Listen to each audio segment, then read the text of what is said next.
Hello மக்களே! இன்றைக்கி ரொம்ப சிம்பிளாக ஆனால் ஹெல்த்தியான ஒரு துவையல் செய்யலாமா? கொத்தவரங்காயை உங்கள் வீட்டில் இருக்கவங்க எப்படி கொடுத்தாலும் சாப்பிட மாட்றாங்கன்னா, கண்டிப்பாக இந்த துவையலாக செஞ்சு கொடுங்க. கொத்தவரங்காயில் நிறைய ஹெல்த் பெனிஃபிட்ஸ் இருக்குது. இன்றைக்கி நம்ம கொத்தவரங்காய் துவையல் எப்படி செய்யலான்றதை பார்த்துடலாமா? ஒரு வாணலில் 2 ஸ்பூன் நல்லெண்ணெய் சேர்த்துக்கோங்க. கூடவே 2 ஸ்பூன் முழு உளுந்து நான் சேர்த்துருக்கேன். நீங்கள் தோல் இருக்க உடச்ச உளுந்து சேர்க்குறீங்கன்னா 4 ஸ்பூனாக சேர்த்துக்கோங்க. 2 காஞ்ச மிளகா சேர்த்துருக்கேன். காரம் உங்களுக்கு அதிகமாக வேணும்னு நினச்சிங்கன்னா இன்னும் அதிகமாக காஞ்ச மிளகா சேர்த்துக்கோங்க. இப்போ இது ஓரளவுக்கு பொன்னிறமாக வறுபட ஆரம்பிச்சிருச்சு.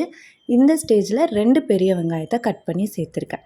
வெங்காயமும் வதக்கி விட்டதுக்கப்புறமா ஒரு கைப்பிடி நிறையா கொத்தமல்லி சேர்த்துக்கோங்க. கொத்தமல்லியும் ஒரு தடவை வதக்கி விட்டுடலாம். வதக்கி விட்டுட்டு இதில் ஒரு கப்பு நிறையா நம்ம கொத்தவரங்காய் சேர்த்துக்க போகிறோம். நான் கொத்தவரங்காயை கொஞ்சம் நீளமாக தான் கட் பண்ணியிருக்கேன். நீங்கள் பொடியாக கட் பண்ணி போட்டிங்கன்னா சீக்கிரமாக உங்களுடைய கொத்தவரங்காய் வெந்துடும். இப்போ நம்மளுடைய கொத்தமல்லியும் வதங்க ஆரம்பிச்சிருச்சு.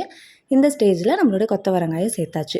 இப்போ நீங்கள் பார்த்தீங்கன்னா தெரியும், நல்லா பிரைட்டான க்ரீன் கலரில் இருக்குது. இது நல்லா வெளிர் நிறமாக மாறணும்.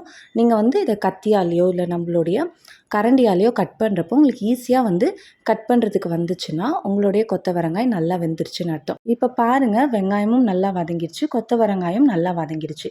இந்த ஸ்டேஜில் ஒரு 1/4 மூடி தேங்காயை சின்னதாக கட் பண்ணி சேர்த்துக்கோங்க. ஒரு சின்ன நெல்லிக்காய் சைஸ் புளியுமே நான் இதில் சேர்த்துக்கிறேன். இந்த துவையலுக்கு தேவையான உப்பையுமே சேர்த்து ஒரு நல்ல கிளறி விட்டுட்டு ஸ்டவ்வை ஆஃப் பண்ணிவிடுங்க. இந்த சூட்லேயே தேங்காய் ஓரளவுக்கு வெந்துடும். இது நல்லா ஆறுனதுக்கப்புறமா இதை நம்ம அரைச்சி எடுத்துக்க போகிறோம். அரைச்சி எடுக்கிறப்ப கொஞ்சமாக தண்ணி விட்டுக்கோங்க, ஜாஸ்தியாக தண்ணி விடாதீங்க. இந்த தேங்காய் எல்லாம் மையறதுக்காக மட்டும்தான் நம்ம தண்ணி சேர்க்குறோம். இப்போ திரும்ப ஒரு வாணலில் 2 ஸ்பூன் நல்லெண்ணெய் விட்டு 1 ஸ்பூன் கடுகு, 1 ஸ்பூன் உளுத்தம் பருப்பு சேர்த்துக்கிறேன். அது நல்லா பொரிஞ்சதுக்கப்புறமா கொஞ்சமாக கருவேப்பிலையை சேர்த்துட்டு நம்ம அரைச்சி வச்சுருக்க கொத்தவரங்காய் விழுதை சேர்த்துக்கோங்க. சேர்த்துட்டு ஹை ஃப்ளேமில் ஒரு 2 நிமிஷம் நல்லா கிளறி எடுத்தால் போதும். ஏன்னா ஏற்கனவே எல்லாமே வெந்துடுச்சு. இந்த மாதிரி கொத்தவரங்காய் துவையலை செஞ்சு பாருங்கள், செம்ம டேஸ்ட்டாக இருக்கும். சாதம், இட்லி, தோசைக்கு எல்லாத்துக்குமே இது செம்ம சூப்பர் காம்போங்க. ட்ரை பண்ணி பார்த்துட்டு எப்படி இருந்துச்சுன்னு மறக்காமல் கமெண்ட்டில் சொல்லுங்கள். சேனலை சப்ஸ்கிரைப் பண்ணலைன்னா சப்ஸ்கிரைப் பண்ணிக்கோ.